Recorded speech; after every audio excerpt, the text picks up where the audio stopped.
కాంగ్రెస్ జెండా ఎగరేసినాం. రాబోయే రోజుల్లో ఎక్కడ ఎలక్షన్ జరిగినా అక్కడ కాంగ్రెస్ గెలుపుతా ఉందని చెప్పేసి ఈ సందర్భంగా తెలియజేస్తా ఉన్నాం. అందరూ ముఖ్యంగా టీఆర్ఎస్ బీజేపీ పార్టీ నాయకులు ఒక్కటై కాంగ్రెస్ పార్టీని ఓడించాలని ప్రయత్నం చేశారు. కానీ వాళ్ళ ప్రయత్నాలు ఏవి కూడా వర్కౌట్ కాలేదు. ఈరోజు మా నాయకులు రాష్ట్ర ముఖ్యమంత్రి రేవంత్ రెడ్డి గారి నాయకత్వంలో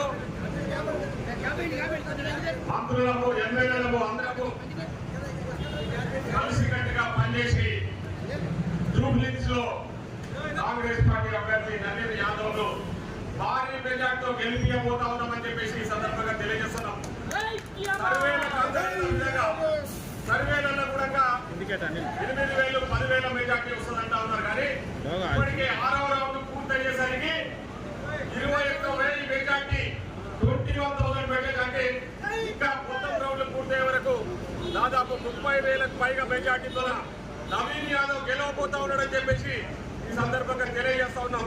మిస్టర్ కేటీఆర్, హరీష్ రావు, మీరు ఎన్ని కుయిట్లు వేసినా ఎన్ని కుప్పి గంతులు వేసినా మీ ఆటలు సాగవని చెప్పేసి తెలంగాణ ప్రజలు తీర్పిచ్చారు. ఈరోజు జూబ్లీహిల్స్ నియోజకవర్గంలో 15 సంవత్సరాలుగా టీఆర్ఎస్ పార్టీ అధికారంలో ఉండి అక్కడి ప్రజలంతా కూడా వంచిన విషయాన్ని ఈ సందర్భంగా గుర్తు చేస్తా ఉన్నాం. ఈరోజు సెంటిమెంట్ అని సెటిల్మెంట్ అని చెప్పేసి ఏవేవో ఉంగరాలు కొట్టిన కేటీఆర్, హరీష్ రావు గారు ఎలక్షన్లకు 2 రోజుల ముందే తోక మూసేసి, ఎందుకంటే ప్రజలందరూ కూడా కాంగ్రెస్ పార్టీ పట్టం కట్టబోతా ఉన్నారని.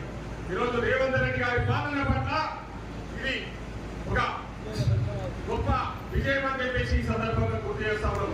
రేవంత్ రెడ్డి గారి ముఖ్యమంత్రిగా ఈరోజు మంచి పాలన అందిస్తున్నారని చెప్పేసి జూబ్లీహిల్స్ నియోజకవర్గంలో ప్రజలు ఎప్పుడు కాంగ్రెస్ గెలవలేదు. ఇంతకుముందు ఎప్పుడు 6 సార్లలో 3 సార్లు బీజేపీ, 3 సార్లు టీఆర్ఎస్ గెలిచింది తప్ప మొదటిసారిగా మా గౌరవ ముఖ్యమంత్రి రేవంత్ రెడ్డి గారి నేతృత్వంలో అక్కడ కాంగ్రెస్ పార్టీ జెండా ఎగరేయబోతా ఉన్నామని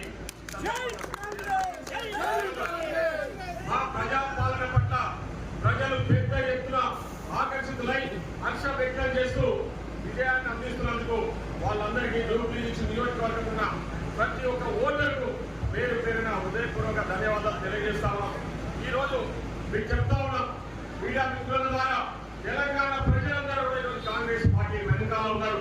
కాంగ్రెస్ పార్టీని గెలిపించాలి, కాంగ్రెస్ పార్టీ చేస్తున్న పనులను మెచ్చుకొని వాళ్ళు ఈరోజు కాంగ్రెస్ పార్టీకి సపోర్ట్ చేస్తా ఉన్నారు.